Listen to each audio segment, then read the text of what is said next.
Our last movement of this form left us facing off to the east.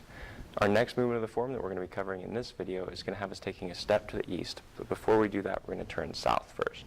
So if I started the form facing south, which is directly towards you right now, to my left would be east. That's where we were facing when we finished our last movement. From here, we're going to sweep across with the right hand to the left side, and it's going to drop down, palm down, next to the left shoulder. At the same time, the left hand is going to sweep up, palm up. Then we're going to push back across toward the right side. So from here, right hand comes across, drops down to the left shoulder, palm down. Left hand comes up, back behind, palm up. They both reach shoulder height at about the same time. You're going to drop the right hand, bring up the left hand to sweep across over toward the south. You're going to pivot to face south. So the weight goes slightly to the left foot, and you're going to pivot on the ball of the right foot to turn the hips and the body to face south. So here. From here, you're going to root back into the right leg. You're going to drop the left hand straight down, sweep up with the right hand so it's palm up, facing off to the west. And the left leg pulls up, bringing the knee as high as you can comfortably. So from here, push across with the right hand. It drops down to the left shoulder, palm down. Left hand comes up, palm up. Right hand drops, left hand comes across. You're going to pivot to face south. The right hand sweeps up, the left hand drops, and you pick up the left leg. So the right hand's still palm up. Here the left hand is palm down. The left leg is relaxed, pulled up as high as you can comfortably. From here you're going to step out to the left or in the east direction. At the same time you're going to bend the right arm. So from here you step. Then from here you're going to drop that elbow, pulling it in close to you, bring the hand in front of you, and as you shift forward, you push. So let's go through that again. From here, sweep across with the right hand, bringing the left hand up. Both hands are at shoulder height with the right hand palm down, the left hand palm up. Drop the right hand, bring the left hand up, and pivot, turning your body to face south. Left hand drops, right hand sweeps up, left leg comes up, all at the same time. As you step to the east or to your left side, bend your right arm. Drop that elbow in, bring the arm in front, shift forward, and push. At the beginning of that push, fingertips are forward, and as you finish the push, you settle the palm to push with the palm. There. Now I'm going to demonstrate as if I had started the form facing this way. So this would be south for me, directly towards you would be west, and directly away from you would be east. Our last movement had us facing off to the east. From here, the right hand sweeps across and drops down, the left hand comes up. They both reach shoulder height at the same time, then the right hand drops, the left hand comes up, and you're going to pivot to face south, pivoting on the right ball of the foot. The right hand sweeps up, the left drops down, and you pick up the left leg. From here, you step to the east and bend the right arm.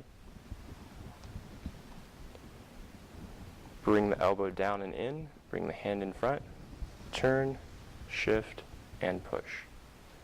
From our last movement, push across with the right hand, drops down to the left shoulder, palm down, left hand comes up, palm up.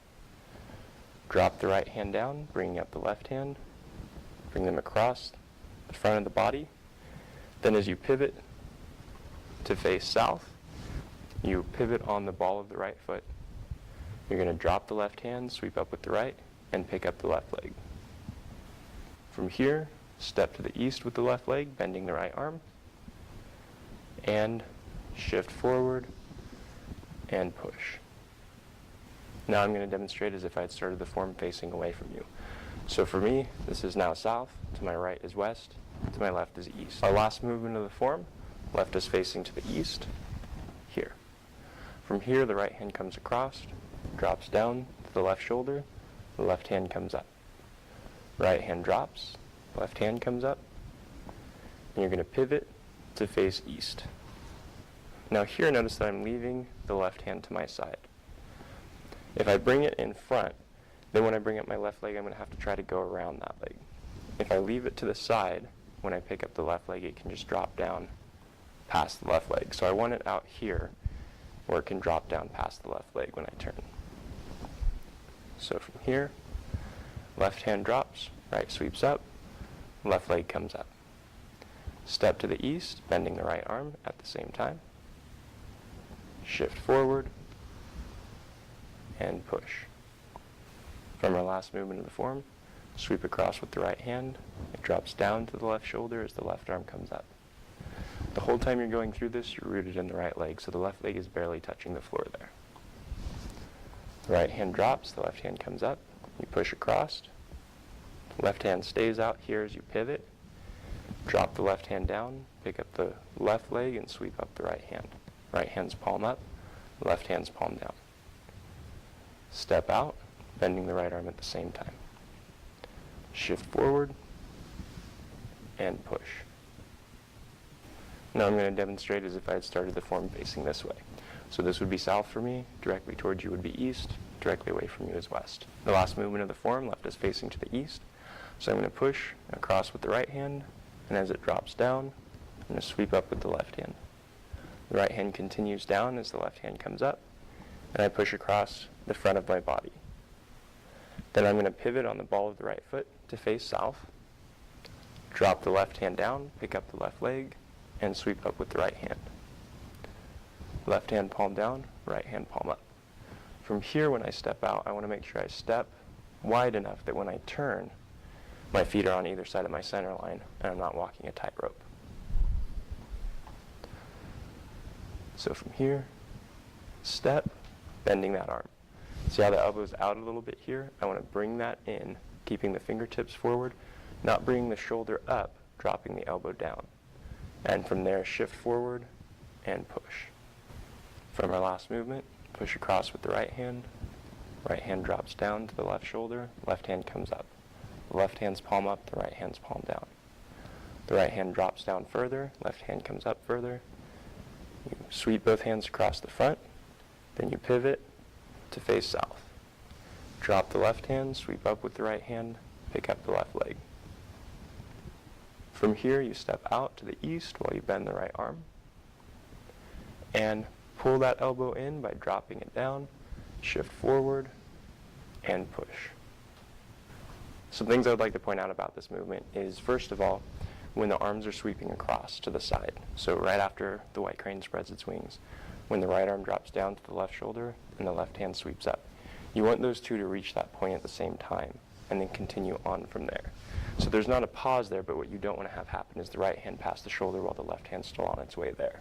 So you want the right hand and the left hand to reach shoulder height at the same time, and then them to sweep across from there. After you do the sweeping across with the arms, and you turn, and the right hand sweeps up. You want the right hand to make an arc going down and up to the side. What you don't want to do is sweep it out this way, where it's chopping out. It should sweep down and up while you're going through that movement there. The next thing, as I mentioned earlier, was making sure when you do the actual push that you drop the elbow in nice and close to your body. What you don't want to do with that push is leave the elbow out to the side or lift the shoulder while you're trying to pull the elbow in. What you want to do from back here, you bend the arm and you want to drop the elbow down. That's what brings the arm forward so that you can push from the body into that strike instead of moving the body and then pushing from the shoulder only. Then the last thing I want to point out is making sure that you're leading out with the fingertips and then settling the palm at the end of that movement. So something that you can use as like a mental picture to help you get the timing on that is to imagine that there's a wall in front of you, and as you're pushing out, your fingers are heading toward that wall, and when they reach the wall, they stop, and you continue on with the wrist, pushing there. All that's really doing is helping you coordinate your body motion for adding more power to your strikes. Instead of just pushing, you can add that pop of the wrist there when you do your strike instead of just pushing. So it's not that when you're pushing towards someone you would push like that with your fingertips leading and then settle the wrist.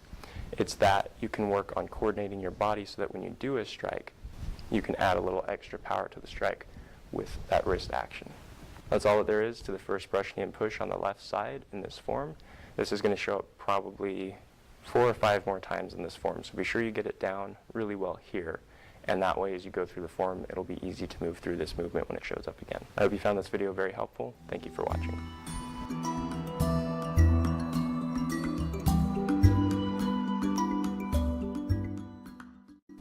So I want to talk to you about something that I found absolutely invaluable for me while I was training in China. Now, while I was over there, I was training 6 to 8 hours a day, 5 days a week, and that is a lot of training. And as you can imagine, it takes a lot of energy to do that kind of training. So something that I had sent to me while I was over there to make sure I could keep my energy up was what's called Pure Trim. And they're basically meal replacement shakes. Now, they're used a lot of times for weight loss. If someone's looking for a meal replacement that has a lot of good nutrients in it, that's going to supply their body with the nutrition it needs while helping them lose weight rather than starving them while they're trying to lose weight. This is an excellent way to go, and that's kind of what the product was designed around, the concept that it was designed around. But also, if you're just in a hurry, like I'm a college student, I teach, I work, I have a lot of stuff going on, so I don't always have time to make a meal, but I don't want to revert to like eating fast food from a fast food place because I know that's not healthy at all. So if you're like me and you very rarely have time to prepare a proper meal, it's a great way to still get your nutrition and be able to continue your daily routine. So it comes in a box like this. The box has 10 packets in it. So it's little packets like this, and each one of those packets is basically a meal replacement. So even if you're not in a hurry and you're not necessarily looking for a nutritious fast food, the thing that I love most about these shakes is that they give you a lot of energy. They don't have like caffeine or any of the other normal stimulants that you would find. They're just good nutrition. So your body can use that nutrition to actually access all the energy in the food that you're eating rather than having to try to stimulate your body with something like caffeine. So that was the main thing that I noticed when I was using these shakes while I was over in China. So that at least was my experience with these shakes. I'm in love with them. I share them with anyone that I know that is looking either for more energy or a quick way to have a healthy meal on the go. If any of that sounds interesting to you, then check them out. Pure Trim shakes. There's vanilla, strawberry, and chocolate flavors. You can get them at the website that's right here at the bottom of the screen. Check them out. Pure Trim.